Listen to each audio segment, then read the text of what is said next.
سلام علیکم یارانو ستړي مسئ څنګه یاست جوړ روغ یاست صحت مو ښه دی ژوند زندګي په خیر تېرېږي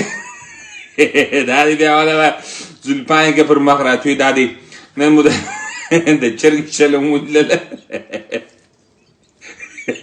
چرګ پاچا راغلی چرګ راغلی دی وایي دغه دی چرګوټه ده وبخښه دا وایي ما نن پخه که بالا مې پوښتنه ځای ما څه شي غواړې څه شي درته جوړ کړمه غواړې مثال کباب دې کړمه څه در وکړم نو ما ته یې ویله ول سره ومشلوه وایي ښه مې سره وشلوه چې ښه یې سره وشلولمه بالا ښه نامي کړایي را پخه که